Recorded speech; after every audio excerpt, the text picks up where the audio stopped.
In this video, I'm going to show you how to make money with bar patterns, step by step. Welcome back to our exclusive series, 7 trading strategies that stood the test of time. If you have been following along, you have already leveled up your trading game with moving averages and mastered the art of gaps and trend lines. Today, we're diving into the powerful world of bar patterns, a strategy that's not just survived, but thrived through the fluctuations of time. In this third installment, we strip down to the basics of price action, leaving behind the candles to focus on pure bar patterns.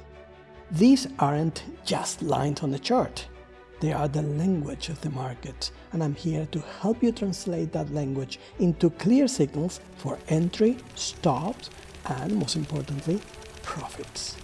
You will discover how to decode these patterns and use them to your advantage, turning simplicity into your most profitable tool. Say goodbye to complex indicators and hello to straightforward strategy that is proven and effective. So grab your notes, because by the end of this video, you will have a bar pattern strategy that could become the cornerstone of your trading approach.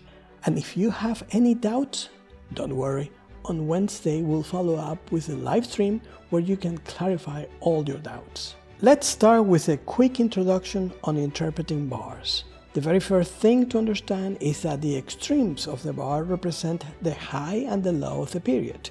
If it is a daily bar, the high of the bar will be the highest price achieved during the day, and the low will be the lowest that price came down during the same day. The tick to the right will tell you the price at which the day closed, and the tick to the left will tell you the price at which the day opened. Now, if you use the latest 2 bars and view the relationship between them, you will get further information. There are 4 possibilities: an up day, a down day, an inside day, and an outside day. Let's see how they look like. An up day is where the high of the second day is higher than the high of the first day. At the same time, the low of the second day is higher than the low of the first bar.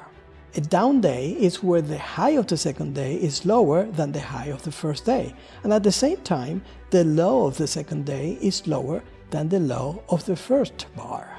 An inside day is where the high of the second day is lower than the high of the first day. At the same time, the low of the second day is higher than the low of the first bar. In other words, the second day's range is inside the previous day's range. An outside day is where the high of the second day is higher than the high of the first day, and the low of the second day is lower than the low of the first bar. Basically, the extremes of the second day are both outside the range of the previous day. Well, that's all good, but how do we interpret that? An up day occurs when there are more buyers than sellers. In other words, the market sentiment is bullish. At no time the sellers have been capable of driving prices to a new low. Knowing what we know about trends, we'll then have to assume that this sentiment will continue until signs of bearishness are seen. A down day occurs when there are more sellers than buyers. It shows a bearish sentiment. Bears or sellers have caused prices to fall to a new low, and since there are more sellers than buyers, higher prices have been prevented from being reached. An inside day is a pause in the battle between bulls and bears. Neither buyers nor sellers appear in large enough numbers to cause a dominant sentiment in the market. Whatever mood the market had in the previous day has vanished, and there is nothing decisive. Inside days can be often used as important setups because they are likely followed by a resolution in one direction or another. Notice how the inside bar in the daily chart of Aussie resulted in a sizable move to the downside. At the top of the move, there were 3 inside days marked on the chart as 1, 2, and 3. The fact that there were 3 inside days resulted in an even larger move, which in this case was to the downside. An outside day shows turmoil in the market. At some stage during the period, the bulls pushed prices into new highs, but at another stage during the period, there was a majority of sellers in the markets which drove prices to new lows. And here is a good example why the closing prices are so important. If the close is near the extreme of the day's high, then the battle's resolution is clear. The bulls won, and the market will typically continue in that direction next day. If the close was near the extreme of the day's low, the sellers won the battle, and prices will likely continue to fall next day. And now that you know how to read the story that bars tells you, let's look at a trade setup using what is known as key reversal bars. And if you are new to our channel, hit that subscribe button and join our community of savvy traders who, like you, are seeking strategies that actually work. A downside key reversal occurs when the market has been in an uptrend and the last bar makes a new high, higher than the previous bar, but closes below the close of the previous bar. You can see on this daily chart of the euro how the market had been in an uptrend when the last bar signal in the chart, a single key reversal, made a new high, higher than the previous bar, and closed below the close of that previous bar. That led to a sizable decline of more than 300 pips. The wider the range of the bar, the more reliable the reversal signal will be. That means that if the reversal bar is an outside bar, it will likely close not only below the previous bar close, but below the two previous closes. And for that reason, the name of this bar pattern changes from single key reversal to double or even triple key reversal, depending upon the close. If it closes below the previous two bars, it's a double key reversal. When it closes below the previous three bars, it is known as a triple key reversal. On the same chart of euro, you can see that the bar labeled as a double key reversal also made a new high after the market had been recovering, but closed, this time, below the closing of the two previous bars. Hence, it is called a double key reversal. An upside key reversal does precisely the opposite. After a downtrend, the last bar makes a new low, but closes above the previous close. This is a 2-day chart of CL where you can see both two single downside key reversals as well as a single upside key reversal. Obviously, double and triple key reversals as a result of outside bar formations are much more significant. And that brings us to the two most important conditions a key reversal must fulfill for our trade setup. First, the move or trend that precedes the reversal must be large. And second, the range of the key bar itself must be very much larger than preceding ranges. The careful observation of any daily or weekly chart will show you the accuracy of these reversal bar patterns even without the assistance of any other technical tool. On this weekly chart of euro, you can see how all the key reversal signals were extremely accurate. Impressive, isn't it? Yes, sometimes it can be that easy. And as you know, I'm a simple guy, so simple is good and easy is even better. Now, just those key reversal patterns would be enough to take very profitable trades as evidence in the examples I just showed you. But as you have been learning in this channel, we like to stack evidence in our favor at the time of taking decisions. So what we want to do is to combine these key reversal bars with an oscillator.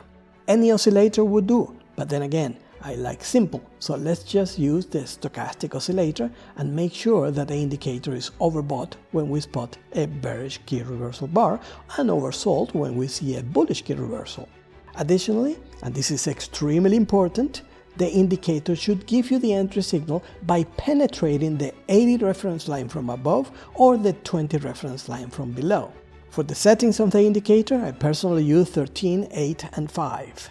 Let's look at an example with the oscillator.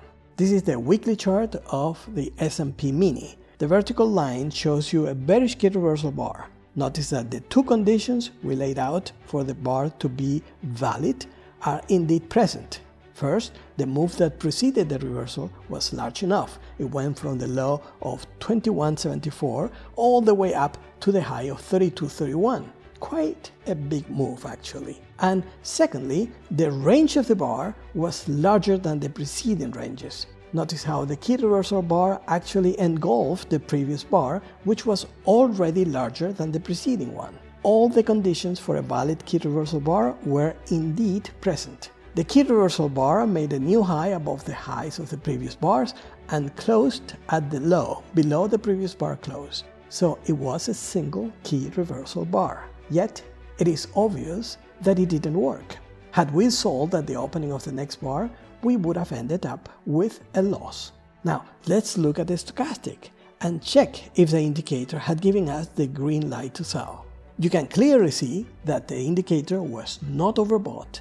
It didn't give a sell signal, and not only that, it was clearly pointing up and on the rise. Selling at that point would have been totally unwise. Why? Because we would have been trying to trade against momentum. That's a no-no in our approach. And if you only learn one thing from this video, let it be that. Never trade against momentum. And if you are indeed learning from this series, you'd benefit from our Technical Analysis Master course. Check out the link in the description below.